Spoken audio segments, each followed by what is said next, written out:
Dr. Tahid, one of the best alumni of Diponegoro University in Semarang.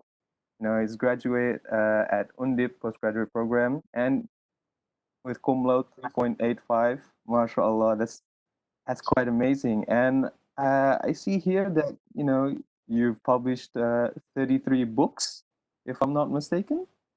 Wow, Masya mashallah, Allah. subhanallah. That's quite amazing. Inshallah, so we definitely have a very qualified person. We definitely have a very experienced person, in the midst, talking to us, inshallah. So, inshallah, let's do our best to listen. And if Dr. Tawhid, can you introduce us about yourself a bit more? Mhm. Mhm. Okay, thank you very much for the opportunity. Auzubillahiminasyaitonirrajim. Bismillahirrahmanirrahim. Assalamualaikum warahmatullahi wabarakatuh. Alhamdulillah, alhamdulillahirabbil alamin, wassalatu wassalamu sayyidil wal mursalin wa ala alihi wa syabi ajmain. Asyhadu an la ilaha illallah wa asyhadu anna Muhammadan abduhu wa rasuluh. Allahumma sholli ala Muhammad wa ala ali Muhammad amma ba'du. Rabbi zidni ilman warzuqni fahman. Allahumma It's an honor to share with you today. Dan sungguh sangat berbahagia ya, very happy, very grateful because this is part of last 10 days of Ramadan. So we must contemplate about our life purposes, ya, life goals. Kita melihat ayat-ayat yang mungkin kalau yang sangat mafhum di sini, ayat itu kan ada dua gitu ya. Kitab yang tertulis itu ada dua dimensi. Yang pertama itu kauliyah, yang kedua adalah kauniyah. Dan bagaimana cara kita menginterpretasi hal-hal yang bersifat kauniyah? It depends to our capacity and capability and also our competency in maybe you have to learn basic science to know about the sky, tapi bukan itu values-nya.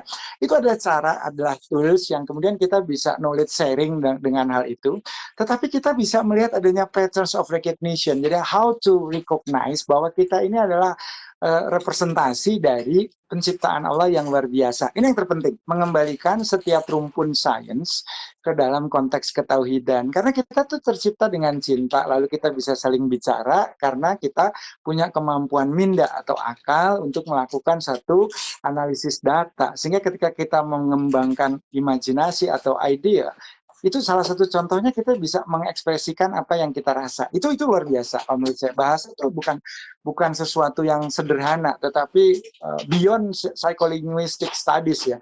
Bahasa itu mencerminkan manusia itu sebagai makhluk yang tidak hanya prokreasi, tetapi harus menyampaikan gagasan. Bahasa itu kan tulisan, verbal gitu ya. Kalau saya kembalikan ke Quran surat Ar-Rahman, mengapa how to communicate itu menjadi hal yang terpenting? Karena di situ jelas loh disebutkan Ar-Rahman alamal Quran holakol insan alamahul bayan. Alamahul bayan itu kan kalau bisa diinterpretasikan, diciptakan dengan cinta, dijadikan Quran sebagai tuntunan, lalu hadirlah manusia dan mereka saling bertegur sapa. Artinya apa? Values yang kemudian berkembang dari suatu proses interaksi itu kemudian harus contagious, harus menyebar dan menjadi nilai-nilai konsensus bersama tentang kebaikan. Nah ini coba yang belajar viral, yang belajar microbiology, mereka akan melihat satu makhluk very small, very tiny creatures yang bahkan even nggak punya tangan kaki seperti kita, dan bahkan sebagian orang bertanya, why? Katanya beberapa saintis mengatakan mereka adalah smart creatures, otaknya aja nggak tahu di mana, kira-kira begitu kan? Tetapi mereka menjalankan, bayangin Zaki, mereka menjalankan satu konsep di dalam konteks kecerdasan yang namanya swarm intelligence. Swarm intelligence itu ketika mereka nih sekarang saya bicara sedikit COVID ya. COVID di yang terakhir nih, periode-periode terakhir nih menurut riset dari Ephraim Lim di Arizona State University, itu mereka melakukan suatu proses seleksi internal mereka gitu. Jadi COVID ini rupanya berkomunikasi di antara koloninya. Lalu yang eksis, bertahan dan kemudian bertransmisi terus menular itu adalah beberapa strain yang mengalami delesi, penghapusan pada beberapa nukleotida, terutama yang ada di segmen open reading frame atau ORF, gen ORF-nya, ORF7A. di mana penghapusan nukleotida itu membuat tingkat virulensi mereka berkurang. Artinya harmless, more harmless than before. Jadi mereka mengurangi daya rusak atau kemudian daya picu kerusakan ketika masuk ke dalam host. Orang mikir ya, kenapa sih mereka berpikir seperti itu?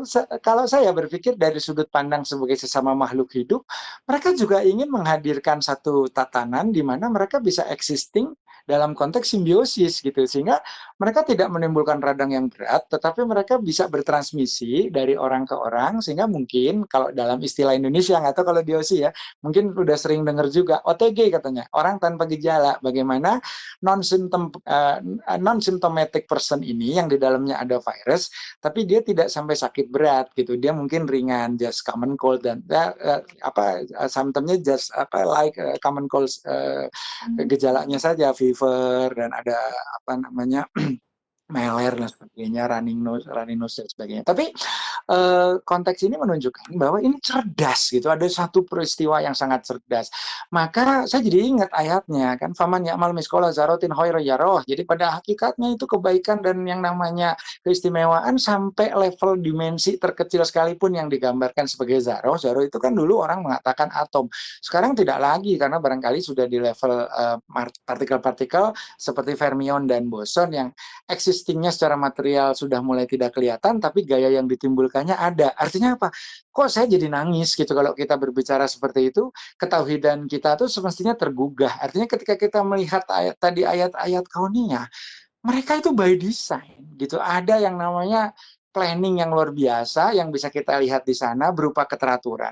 Barangkali orang mengatakan, oh Anda termasuk orang yang mendogma orang lain ya, bahwa setiap sistem itu pasti ada perencana dan pada akhirnya Anda adalah bagian dari orang-orang yang menganut teori tentang penciptaan gitu ya, kreasionis gitu. Padahal kan sebenarnya itu bisa saja merupakan produk-produk interaksi. Fine. Tetapi coba kalau kita berpikir dari ilmu computing, ada nggak sih sebuah program yang outputnya jelas gitu untuk menyelesaikan sebuah fungsi tidak dikerjakan berdasarkan algoritma? Ada nggak, pertanyaan saya gitu kan? Karena semua ketika kita punya goals, ketika kita punya tujuan, ketika kita punya satu hal yang akan kita kerjakan, pasti kita merencanakan gitu. Dan Anda pernah lihat nggak ketika kita berada di alam, semua elemen di alam itu seolah-olah punya perencanaan dan tahu apa yang dikerjakan. Nggak ada kan daun yang kemudian menolak berfotosintesa, begitu bersentuhan dengan cahaya pertama yang begitu penuh cinta sekaligus penuh makna, gitu kan? Apakah kemudian matahari ketika menjalankan proses yang namanya termonuklir, di mana atom hidrogen berfusi menuju pembentukan helium lewat tritium, deuterium, gitu kan, dan melepaskan di fase eksitasi, melepaskan yang namanya paket kuanta, isinya foton, dikenal sebagai cahaya, sebagai tanda cinta. Emangnya nggak ada hubungan tuh sama stomata yang ada di daun-daunan, di pohon-pohonan gitu, di pohon kiwi, pohon mangga, you name it gitu ya. Dan pada saat itu stomata membuka, apa yang terjadi? Mereka mengakuisisi karbon dioksida dari hasil yang namanya gas buang atau emisi, yang kita juga nggak bisa mendaur ulangnya. Lalu dipertemukan dengan air, kan ada pembuluh darahnya tuh di pohon, zilim-flim, kan ada fungsinya masing-masing. Maka disebutkan kan, wa yatafakkaruna fi khalqis samawati wal ard gitu ya, robana maholak tahaza batilan subhanaka wa qina azabannar. Coba tolong digarisbawahi pada robana maholak tahaza batilan, bahwa sesungguhnya nggak ada yang tidak punya purposes ketika ada dalam proses creation. Jadi yang namanya creator itu pasti punya purpose, dia hadir, dia punya function, dan dia kemudian memiliki satu kemampuan untuk menyelesaikan tugas, untuk menyelesaikan yang namanya goals-nya. Sama, bakteri itu virus itu mau masuk ke dalam tubuh manusia karena memang dia membutuhkan kita. Artinya jangan menyalahkan virus, ini adalah sumber segala keburukan, kejahatan yang membuat sekarang dunia berjalan tidak normal. Enggak juga. Kenapa? Karena sebetulnya semua virus itu punya tempat yang disebut sanctuary dan dia tidak akan keluar kalau memang ekspansi manusia tidak menjadikannya punya peluang untuk berpindah ke spesies yang lain. Artinya apa? Hutan-hutannya dibuka, ebolanya keluar, HIV tadinya di rhesus macaca atau di keluarga primata. Sekarang keluar ke manusia. Kenapa? Kan kita sudah membangun begitu banyak infrastruktur tanpa mempertimbangkan rasio daya dukung dari satu kawasan, sehingga otomatis beberapa ya, kalau kita berbicara nih teman-teman yang health science yang barangkali ke arah epidemiologis atau ke public health science ya, jadi public health, berapa banyak sekarang sebetulnya penyakit-penyakit lama yang keluar lagi. Kenapa? Karena misalkan genangan-genangan, akhirnya demam berdarah, dengue, yang nggak pernah selesai. TB, kenapa? Karena memang kondisi lingkungannya, kondisi pemukiman, status gizi, dan sebagainya. Ini kan adalah hal-hal yang menunjukkan hubungan sebab akibat. Kalau tadi saya cuma mengajak kita melihat aja, emangnya ketika kita melihat matahari, kita tidak bisa melihat bahwa di situ ada tanda Allah yang luar biasa. Emangnya ketika kita melihat tubuh kita, gitu, nggak ada sign gitu bahwa sebenarnya kita itu adalah satu outcome dari sebuah mahakarya yang luar biasa. Padahal kalau di Qur'annya disebutin dengan sangat biokemis loh, disebutkan. Kenapa kok saya berani mengatakan sangat biochemistry? Karena disebutkan walaqad khalaqnal insana min sulalatin mintin summa ja'alnahu nutfatan fi qararin makin. Dari saripati tanah. Kalau kita berbicara biochemistry itu ya, atau organic chemistry, kita kan bicara itu CHO, NPK, karbon, hidrogen, nitrogen, fosfat, kalium, dan sebagainya. Lalu kemudian diberi suatu tempat yang sangat bagus, sangat kuat, sangat protektif, sangat secure, feel warm, dan penuh dengan kehangatan cinta, tadi ya, compassion di situ, di mana di rahim yang dari asal kata rahmah, dan itu bukan hari pertama, karena pertemuannya sudah di atas, diatur sedemikian rupa kan, dengan sangat indah, supaya kemudian bisa menempatkan diri dengan nyaman dan aman. Jadi lewat fase, ada zigot, morula, blastula, gastrula, lalu kemudian menempel, dan di situ ada desidua maternalis yang seolah menyambut. Saya sih sebenarnya cuma pengen mengajak kita, ya silakan ya, artinya kita punya metodologi di dalam memaknai setiap fenomena, sehingga mungkin outcome kita adalah penelitian, adalah paper, adalah artikel, silakan, nggak apa-apa. Tetapi dalam konteks spiritualitas, kalau saya melihat ada satu benang merah gitu. Samalah seperti sekarang nih teman-teman yang computing atau information engineering.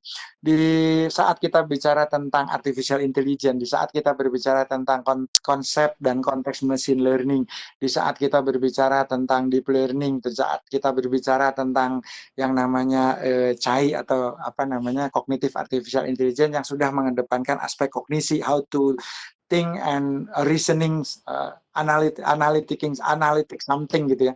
Itu pakai pola nggak? Pakai pola, karena kan kita perlu data set, perlu yang namanya mekanisme backpropagation, bolak-balik untuk kemudian mempelajari berbagai varian dari pola data yang ada di dalam variansi data set tersebut. Lalu ketika kita beri stimulus gitu untuk menyelesaikan satu persoalan, ini predictive outcome-nya sudah selesai gitu, sudah didapatkan karena dia sudah tahu gejala dan tanda. Itu bayangin ya, mesin yang kita ajarin kayak begitu saja bisa berpikir barangkali lebih cepat dari manusia, karena predictive thinking-nya itu dia bisa melibatkan multiple cases. Sementara kadang manusia sendiri berpikir untuk multitasking gitu, mengerjakan hal multitasking itu terbatas, kali 4 sampai 5 yang bisa paralel dilakukan dalam satu saat. Tapi engine yang powerful, yang kita kasih prosesor kuat, seperti misalnya teman-teman di sini ada kan pasti ya yang background-nya engineer itu ada DGX1 gitu, ada keluarga DGX Nvidia itu, ada super computing yang sekarang aduh persamaan-persamaan yang nggak bisa diselesaikan 100 tahun diselesaikan dalam hitungan menit kan gitu. Nah ini apakah manusia itu hanya sekedar thinking machine gitu kalau kita tidak memberinya satu sentuhan ruhiyah gitu. Karena artinya kita ini bisa saja dikatakan adalah entitas biologis only gitu ya, karena kita adalah sekumpulan otot, sekumpulan sel, sekumpulan enzim, sekumpulan nucleic acid, sekumpulan RNA dan DNA yang kemudian berkolaborasi mengekspresikan berbagai protein fungsional. That's all gitu. Atau kita mau sekedar menjadi makhluk berpikir dan makhluk biologis yang berpikir, tetapi juga seperti kata Demokritos akan berakhir pada saat kita ya ketika kita wafat dan kembali lagi ya, from dust to dust kata orang barat, back to atom, dan kemudian menjadi basic partikular yang kemudian ada di universe, selesai gitu, dan kita tidak punya value apapun yang akan kita bawa gitu. Sementara kita meyakini hidup kita tuh lebih dari itu gitu ya. Masa sih kita hanya sebatas itu dan tidak punya dimensi lain? Nah, maka di Quran surat As-Sajdah itu sebenarnya sangat indah. Dikatakan oleh Allah dalam bahasa yang sangat sastrawi, ya, disempurnakan wujud gitu ya. Wujudnya menjadi begitu sempurna, dihembuskan ruh. Lalu, nah ini yang sangat penting di dalam konteks neuroscience. Di sini diberikan yang namanya sama wal absor, pendengaran dan penglihatan, lalu jadi afidah. Artinya apa? Sama itu pendengaran, absor itu penglihatan gitu ya. Terus kemudian dijadikanlah hati yang kemudian merangkum punya kapasitas untuk merangkum apa yang dilihat, didengar, dan dirasa. Fase sensoris kemudian menghasilkan suatu fase di mana kita experiential learning, dari experience menjadi experiential, kemudian menjadi part of memory yang bisa di recalling, yang bisa prosedural, yang kemudian pada akhirnya membangun preferensi, setelah kemudian kita validasi, kita valuasi, dan sebelumnya diverifikasi.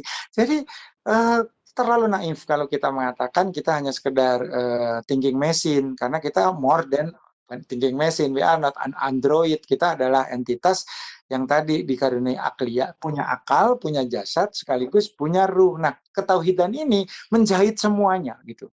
Karena apa? Coba kita lihat sholat. Sholat itu kan kalau dipikir-pikir ya, kita udah sejauh ini banyak belajar tentang biologi, banyak belajar tentang fisik, banyak belajar tentang mungkin astronomi gitu. Apa bedanya sih kalau sholat itu kita kemudian kok ya contemplate aja, kemudian praying secara personal, karena bahasanya, kata-katanya sudah dipandu, kan nggak perlu gerak. Motion itu di sini buat apa sih kan gitu? Kenapa sih kita? Kenapa kita nggak mencari tempat untuk menyepi gitu, terus kemudian kita melakukan satu proses mendekatkan diri dengan suasana yang hening gitu. Padahal katanya khusyuk itu menjadi salah satu persyarat. Ternyata khusyuknya itu multidimensi, khusyuk secara sosial, khusyuk secara biologis, dan khusyuk secara ruhiyah. Nah ini yang sulit. Artinya kita bisa khusyuk secara ruhiyah ketika teralienasi, nggak ada yang namanya distorsi dari interaksi, tapi kita nggak khusyuk loh di dalam beribadah pada saat kita sudah menjalin yang namanya relasi sosial tuh. Sholatnya iya, bohongin orang juga iya kan gitu. Jadi artinya kan nggak match gitu kan kalau dilihat dari sana. Nah, kalau saya ingin mengajak kita bersama belajar, Swarm Intelligence yang tadi saya angkat itu mengajarkan kita bahwa pada saatnya keharmonisan, yang namanya pola interaksi terukur, terjaga, terorganisasi dengan sempurna itu bisa terjadi karena masing-masing di antara kita ini sudah membawa yang namanya basic instinct untuk berlaku cerdas ketika membangun sebuah hubungan, ketika kita berusaha dan bekerja, sabar menjadi cirinya, ikhlas menjadi tujuan akhirnya. Karena ketika kita bisa ikhlas itu dalam kul huwallahu ahad al-ikhlas, pernyataannya adalah someone that can declare that only one, yang kemudian menjadi tujuan akhir dari semua proses yang dijalani. Nah ini yang kemudian membuat kita ikhlas itu bukan sekedar menerima, tetapi proaktif juga membangun sebuah konsep. Menurut saya konsep apa? Bahwa kita bisa mengembalikan semua daya dan potensi yang kita miliki pada akhirnya semata-mata hanya karena ada source, ada sesuatu yang kemudian mengkreasikan, dan ini kemudian kita bisa jalankan. Ini loh, untuk diskusi, untuk diresume sama Zaki lah gitu.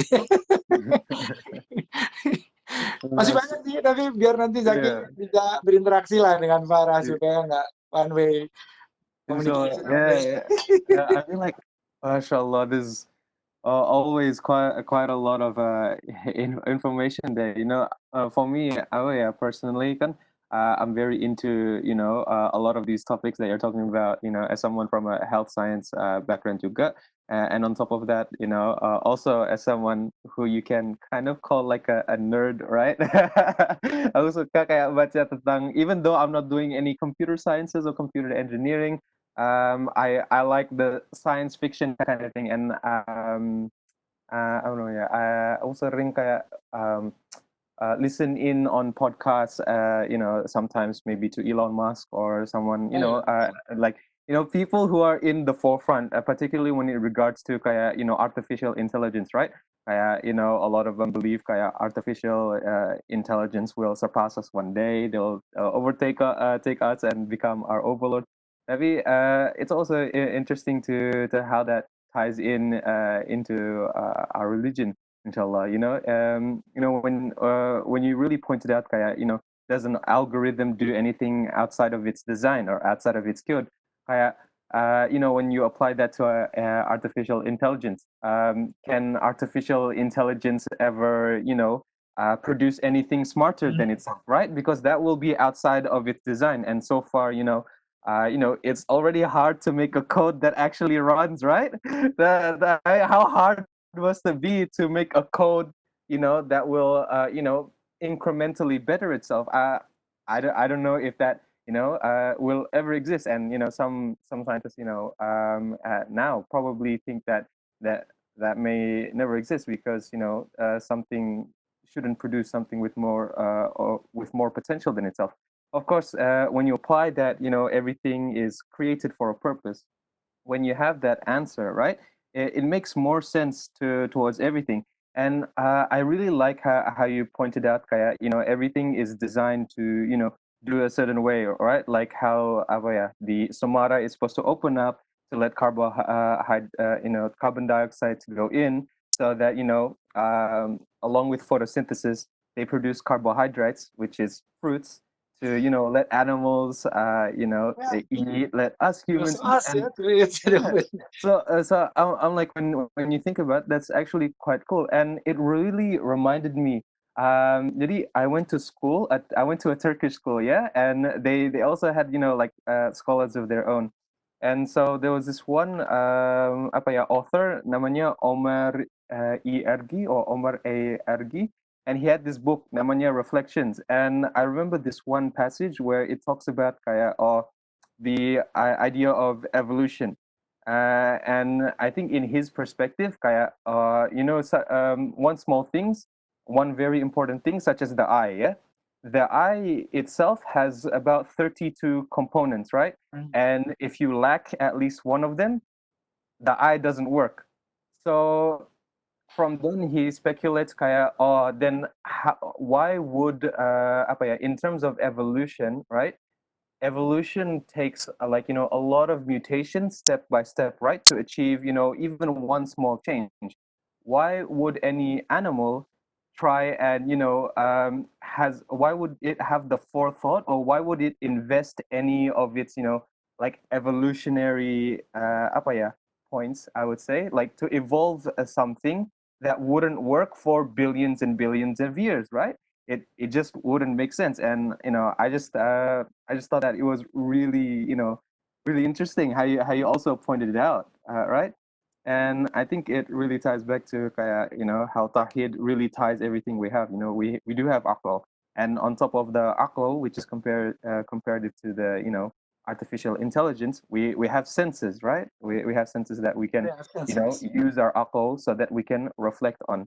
And definitely, the last thing that we did have was the ruh, and inshallah, if we have time, we can touch upon it. But mashallah, you definitely know your stuff, and maybe if we don't have enough time, for this session, inshallah, we can have you come back some other time. I'm really excited to have you come back. I think Definitely. My pleasure. what you have is very very important, and inshallah. But I did hear that we do have a question. So, Kak Farah, maybe a question from the audience.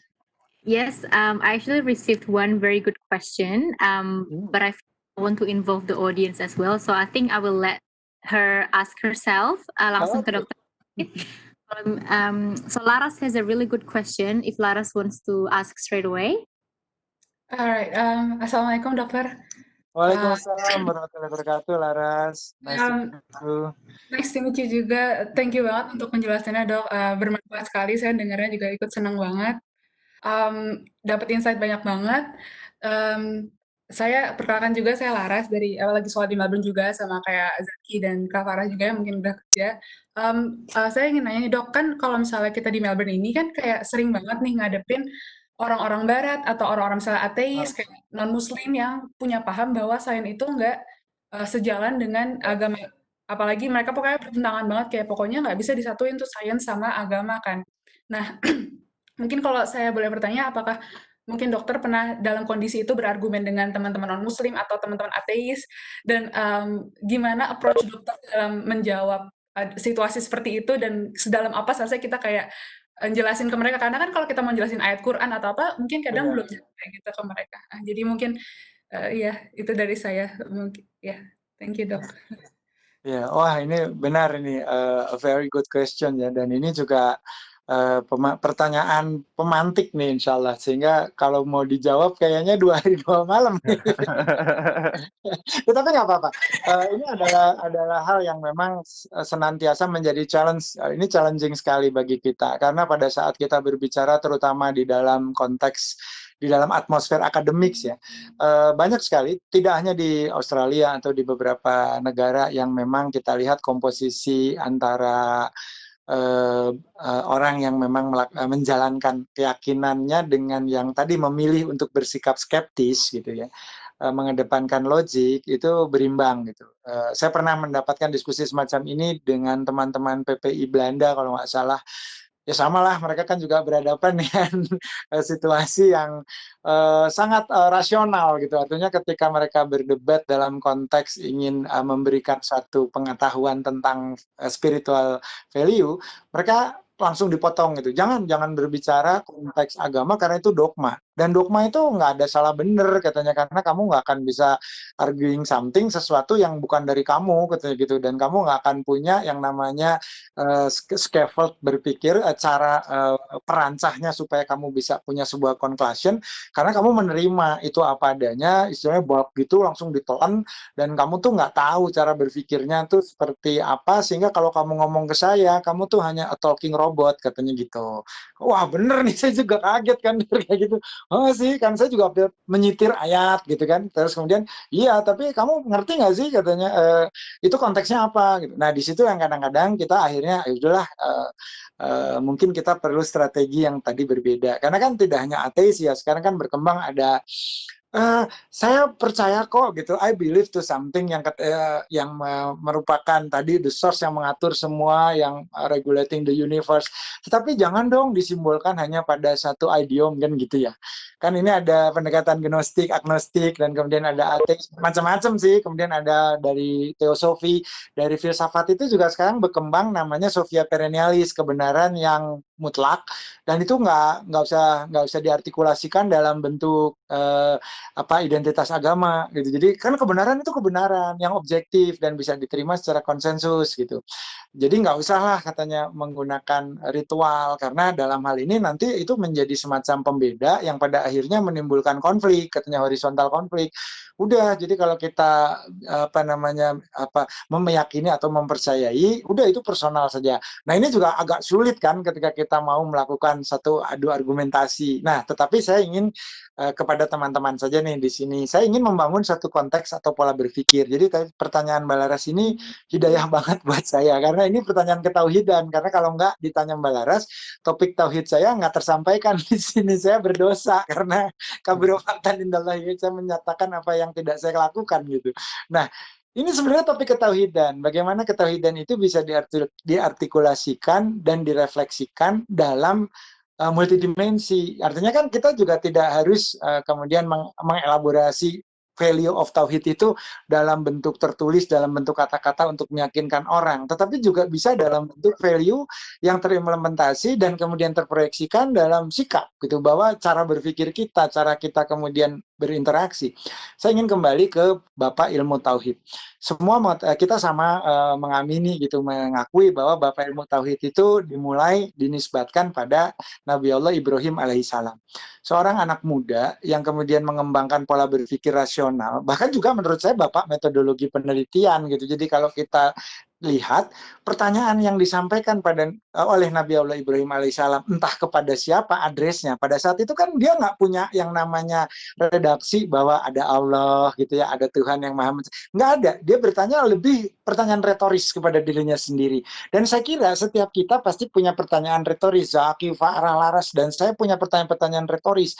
Who am I kan gitu, siapa sih saya gitu, lalu kenapa sih kalau saya ini makhluk dan Tuhan itu serba maha, begitu perkasa, bersifat al-mutakabir, bersifat al-musyawir, kenapa saya kemudian mengalami satu fase di mana seolah-olah ada satu media yang disediakan bagi kita hidup di dunia.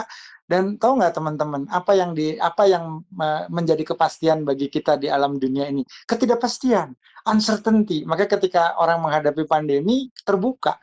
Wah ini saya bingung, saya depres. Kenapa? This is an uncertainty condition. Saya nggak tahu kapan ini akan berakhir dan kemudian apa yang akan terjadi pada diri saya in the next chapter of my life gitu. Bahkan even tomorrow saya nggak tahu, katakan gitu ya. Uncertainty. Ini sebenarnya kan Allah membukakan kesadaran kita bahwa before pandemi pun sebetulnya kita tuh uncertainty. Maka saya bilang dalam matematik dan statistik kehidupan, saya bilang begini, manusia itu nggak pernah bisa di dalam soal yang namanya posibilitas mencapai probability lebih dari 50%. Statistik apapun nggak akan bisa. Kita preparing something untuk hal yang bersifat security and safety, misalkan pakai helmet, pakai segala macam, jalan di sebelah kiri, mengikuti rule yang ada gitu ya. Kita nggak bisa atur tiba-tiba di tengah jalan ketabrak orang mabuk, karena algoritma yang mengatur orang mabuk itu di luar domain kontrol kita gitu. Dia mabuk jam berapa, dia minum jam berapa, dia keluar di jalan jam berapa, kenapa kok terkonjugasi dengan algoritma saya? Ini di luar kendali kita. Kita hanya bisa berusaha, kita lalu berdoa sebelum berangkat, mungkin baca doanya Bismillahirrahmanirrahim majreha wa mursaha inna rabbillahi ghafurur rahim. Tapi saya coba menekankan ada doa yang berikutnya yang sangat dalam filosofinya. Bismillahirrahmanirrahim tawakkaltu 'alallahi la haula wala quwata illa billahil aliyil azim. Tugas kita berhenti sampai di berusaha semaksimal atau seoptimal mungkin. Finally, ketika ternyata kita ketabrak juga sama itu orang mabuk, itu menunjukkan segala daya dan upaya kita untuk mereduksi yang namanya ketidakamanan dan ketidaknyamanan, itu peluang untuk berhasilnya tetap di level atau rasio 50% only. Kenapa? Ya dan tidak, kita berbicara dalam konteks binary. Mungkin kalau kita berbicara masuk sedikit ke arah quantum physics, kita mungkin berada pada satu dimensi qubit, di mana kita ada di quantum state sebetulnya. Bisa berada dia dan tidak dalam kondisi bersamaan sebelum terbukti gitu. Ini kan pertanyaan uncertainty juga bukan hanya pertanyaan kita, ini juga pertanyaan yang diajukan oleh para fisikawan terdahulu gitu ya. Heisenberg misalnya, Werner Heisenberg kan mengajukan teori ini tentang ketidakpastian setiap partikel yang ada di alam. Dibuktikannya oleh Schrödinger ketika berbicara tentang kucing yang ditaruh di dalam kotak, diberi yang namanya radioaktif, dan di situ ada pemicu yang kalau ketoel, cek orang Sundana gitu, kata orang Jawanya kesenggol gitu, maka radioaktifnya akan keluar, kucing itu akan mati. As a theoretical point ya, kalau dalam teori dari rangkaian premis yang melahirkan hipotesa dan kemudian kerangka kerja seperti itu, it's okay, pasti itu kalau alarm bunyi berarti Geiger counternya bekerja, berarti radioaktif sudah dilepaskan, berarti kucing mati.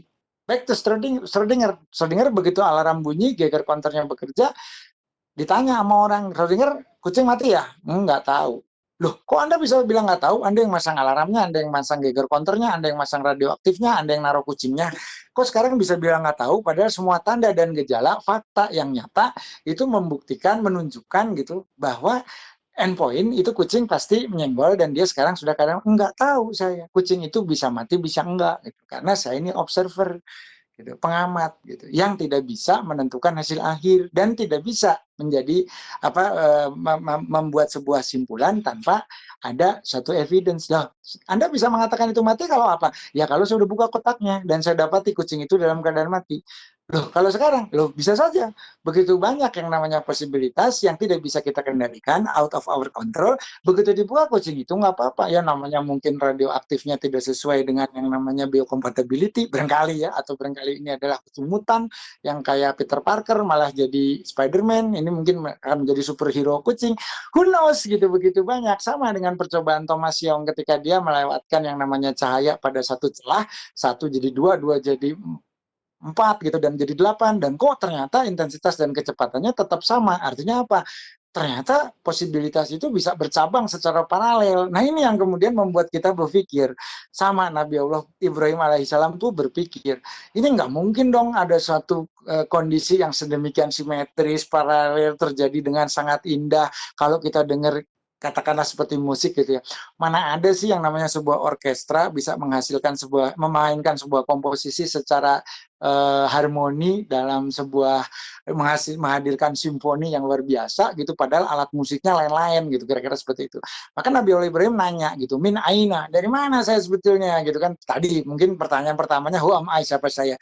Tapi ketika dia tidak merasa bahwa itu tidak perlu dijawab karena toh meskipun tahu jawabannya saya sudah kayak begini, tapi saya dari mana? Ini pertanyaan yang paling fundamental, karena saya mau menuju kemana kalau saya nggak tahu saya itu dari mana. Min aina, terus kan ila aina, lalu kemana? Fa'aina tazhabun, di tengahnya ini prosesnya what I supposed to do gitu. Saya sekarang sudah berada di sini, perjalanan saya nggak tahu mau kemana, lalu sampai apa yang harus saya kerjakan gitu. Maka dia bertanya dan terus bertanya. Inilah barangkali awal muasal akhirnya research question ya. Ketika orang mulai mempertanyakan adanya gap atau ketidakselarasan gitu antara fakta dan juga antara teori dan fakta yang menjadi kenyataan. Nah inilah sebenarnya ketauhidan itu harus dibangun dari sana. Maka sebenarnya kalau kita ditanya soal ngapain sih lu percaya agama, ngapain sih gitu, tanya balik gitu, kenapa kamu nggak percaya gitu kan gitu. Sehingga dia juga punya basic, punya argumen. Kenapa kamu bisa ada di sini gitu ya? Kenapa kok kita sekarang bisa bertemu? Kan padahal kamu punya pikiran sendiri, saya punya pikiran sendiri, tapi di satu melting point gitu, satu meeting point kok kita bisa nyambung ya? Emangnya nggak? Coba kalau kita tadi berbicara pada quantum state gitu, satu titik gitu. Ketika kita masuk berada pada dimensi ya, berarti kan ada sebuah kesepakatan, adanya namanya intention, tadi disebutkan oleh Zaki. Segala sesuatu tuh akan kita usahakan supaya jalannya lurus, tapi nama amalu biniyah, dimulai dari suatu niat yang kemudian mewujud di dalam perencanaan aksi cerdas yang dieksekusi, dan akhirnya itu menjadi sebuah aksi nyata yang terimplementasi, kan kira-kira gitu. Kalau mikir doang namanya imajinasi, dan itulah hebatnya manusia. Manusia itu future thinking, sehingga dia bisa membangun gitu ya konsep. Kan saya nggak tahu ya, karena saya belum pernah ada studi komparasi kalau berbicara soal kognisi gitu, karena manusia itu terlalu jumawa mengatakan makhluk lain di dunia itu nggak punya intelektualitas yang kapabilitasnya setara dengan manusia. Padahal tadi kalau kita cerita kayak virus, dia saja melakukan gitu adaptive adjustment supaya dia bisa survive gitu.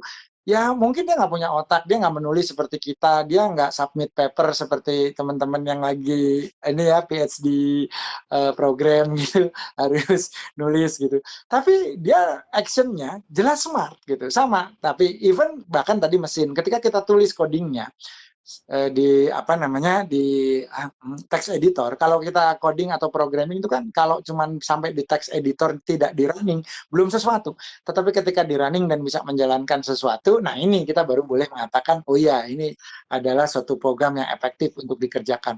Artinya manusia itu belajar baru aksi. Tapi kita menafikan gitu bahwa yang di sekitar kita itu sudah beraksi, dan kita menanyakan dia belajar nggak sih, dia pinter nggak sih. Kalau menurut saya memang ada kecerdasan generik gitu yang merupakan kecerdasan primordial yang memang melekat semenjak awal proses penciptaan. Jadi Allah udah kasih. Dan kalau ini kemudian kita jadikan argumentasi pada saat kita tadi bercerita, ya kita kembalikan aja kepada inna fi dzalika la ayatin liqaumin yatafakkarun. Coba kamu lihat deh berbagai fenomena yang ada di sana. Kalau Anda berpikir secara sistematis, kira-kira mungkin nggak sih gitu ya, dia ada aksi soliter gitu, sporadis gitu, nggak ada. Ya kan, padahal kita aja mau bikin rumah tuh, kalau nggak ada cetak birunya, nggak ada arsiteknya, nggak ada materialnya, nggak ada tukangnya, kita bruk aja taruh semen pasir di satu tanah kosong, didatengin berhari-hari sampai setahun kok nggak jadi rumah ya. Karena kita nggak punya planning kan. Tapi kalau kita kemudian ada gambarnya, ada tukangnya, ada proses apa namanya mengevaluasi tahapan konstruksinya. 3 bulan kok udah kelihatan ya bentuknya, ada lantai 2, ada dining room, apa living room dan sebagainya.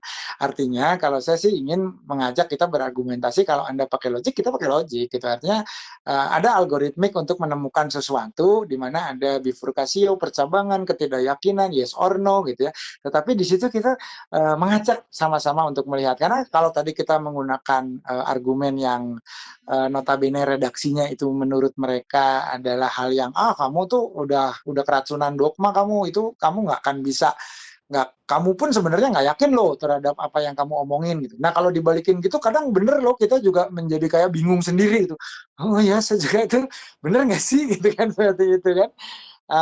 Ya beruntung sebenarnya kalau kita berbicara historiografi gitu. Mengapa salah satu sebab menurut saya keluar biasaan Allah ketika menurunkan kitab samawi gitu, dipilih beberapa nabi yang keramat istimewa, terutama Rasulullah. Orangnya umi gitu, sehingga ketika ada satu proses yang kalau dalam bahasa kekinian itu semacam transliterasi, ada satu teks gitu yang harus diterima, kemudian dimengerti dan diterjemahkan dalam bentuk bahasa manusia gitu. Rasul tuh sampai angkat tangan gitu, saya nggak bisa gitu, saya itu orang nggak belajar gitu, saya bukan seorang sastrawan, saya bukan cendekiawan, saya bukan orang yang punya dasar untuk kemudian menerima ini hal-hal yang tadi luar biasa ini yang ayat-ayat awal tadi yang saya baca itu Iqra bismi rabbikal ladzi khalaq dan selanjutnya. Nah di situ maka kata Jibril jangan ini kamu harus terima gitu karena bukan persoalan umi atau tidak, persoalan membaca itu adalah fitrah manusia karena manusia itu kemudian kalau kemudian kita pelajari di beberapa dekade berikutnya, bayangin beberapa dekade berikutnya kita jadi mengetahui bahwa kita tuh bukan sekedar thinking machine tetapi kita adalah wisdom making gitu, jadi kita pembuat kebijaksanaan dan kebijaksanaan itu tidak hanya menghasilkan kebaikan tapi juga kebajikan. Jadi artinya apa? Beda ya, beda banget. Kalau baik itu mungkin dirasakan dalam time period tertentu dengan sekelompok orang, tapi kalau bajik ini menjadi values yang kemudian akan direplikasi oleh orang. Kan gitu. Orang baik banyak, tetapi orang yang bisa menjadi bijak dan bajik itu hitungan zaman. Dalam setiap zaman ada hitungannya. Rasulullah kan contohnya makanya diminta menjadi bajik, bukan sekedar tidak cukup menjadi baik. Makanya apa tugasnya? Memperbaiki akhlak. Apa gelarnya? Uswatun hasanah. Intinya adalah modeling. Kita perlu modeling gitu untuk bisa direplikasi. Nah ini yang sebenarnya model ini yang sebenarnya bisa bercerita banyak. Kalau kita berbicara, ya mungkin akhirnya kita tidak harus beradu argumentasi dengan cara berpikir yang tadi memisahkan, melakukan separasi jelas, bahkan jangan dicampur adukan sama sekali. Karena ketika Anda berbicara ini berarti Anda tidak bisa memberikan penjelasan secara ilmiah, secara rasional, secara objektif. Karena itu udah keyakinan Anda dan itu bagi Anda tidak akan salah. Tugas kita sebenarnya dibalik. Ya. Sorry ya, ini we don't see, we seem to run out of time. Oh, you see, Subhanallah. Thank you so much. I'm so excited. It's all good, mashallah. You have, so much information. Kalaras, I just want to say thank you so much, Dr. Tauhid. It means a lot for me, the answer. Thank you so much. I know. Thank you so much, Kalaras. Sorry, Dr. Tauhid. The reason why we have this certain period of time is because Maghrib in Melbourne is quite soon. 5:15. Yeah. So sorry, yeah, interrupt. Tapi inshallah, you seem to have a lot more that you want to talk about. I'm very excited. Inshallah, if Yimsa can organize maybe another talk with you. It'd be really great, and I'd definitely, be tuning in, inshallah. But inshallah, we should wrap this up because I know some people, they have to make their food, in 7 minutes. Inshallah, they have time, hopefully. But inshallah, Happy Tapi sebelum ditutup, thank you so much for your talk. Inshallah. Tapi sebelum ditutup mungkin mungkin sebentar aja sebelum ditutup, Masya Allah ya, talknya sangat-sangat Masya Allah banget, dan we do need a whole day, even 2 whole days to have Dr. Tauhid with us. Mungkin yang belum tahu, Dr. Tauhid ini selain dokter juga, beliau juga lecturer, beliau juga researcher, beliau juga writes more than 33 books ya, Masya Allah. Nah mungkin sebagai penutup nih ya, Dr. Tauhid mungkin bisa kasih mungkin gimana sih kasih semangat buat kita anak-anak muda biar bisa at least be half as what you are now gitu. Jadi Masya Allah, you're so talented, you're so knowledgeable. Maksudnya gimana cara kasih semangat buat kita anak-anak muda biar bisa seperti be inspired to be like you gitu, gimana? Mungkin 2 minutes aja. Ya, ini singkat sekali karena saya menyadari sepenuhnya ini teman-teman sedang persiapan untuk berbuka puasa. Jadi pada prinsipnya berproseslah, belajarlah, cintailah apa yang sedang kita kerjakan, lalu ikhlaskan. Itu saja. Pada suatu saat Anda akan menemukan passion Anda sendiri dan kemudian insya Allah yang akan menciptakan jalan. Allah yang akan membentuk Anda menjadi apa? Karena pada prinsipnya semua kita akan bermanfaat dan berdaya guna bagi sesama. Khairun nas anfa'uhum linnas. Jadilah Anda yang dekat dengan Allah, lalu Allah akan memberikan proyeksi nilainya lewat Anda, sehingga semua orang akan merasakan kehadiran Anda memberi kebermanfaatan. Itu aja saya kira, insya Allah. Kita kembalikan aja kepada Allah. Oh, Masya Allah. Terima kasih sekali, Dr. Tauhid, untuk di hati Farah terutama. Tapi terima kasih banget untuk talknya yang 1 jam aja itu sangat tidak cukup ya, Brother Zaki. udah summarizing a lot of his main points. Karena apa namanya buka puasa 5 menit lagi, sayang sekali. Sayang sekali harus kita tutup di sini dulu, dokter. Gimana dok? Thank you, Farah. Thank you, Zaki. I will gonna miss. I'm gonna miss you. It's been a pleasure. It's been a huge It's pleasure to very have you. Apalagi dokter Taul ini seorang yang sangat-sangat sibuk ya. Terima kasih juga sudah luangkan waktunya untuk kami adik-adik di sini. Terima kasih juga untuk partisipan yang udah join ke talk kita sore ini. Semoga masih ada waktu buat nyiapin buka, nggak apa-apa, kita bisa minum air putih juga. Have it longer actually, cuma karena kita harus thinking about other people juga, jadi unfortunately harus of course. tutup sekarang. Kalau gitu aku oper ke Brother Zaki buat nutup aja. So, Allah, we don't have a lot of time, so I'll be really quick with this one. Thanks again for everyone who's taken the time to participate and tune in to talk with us. Inshallah, we'll have another one soon, depending on how we arrange it. Tapi let's all end it with Surat Wal-Asr.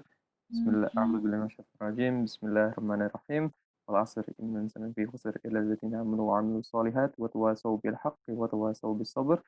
Assalamualaikum warahmatullahi wabarakatuh, everyone. Kami selamat iftar.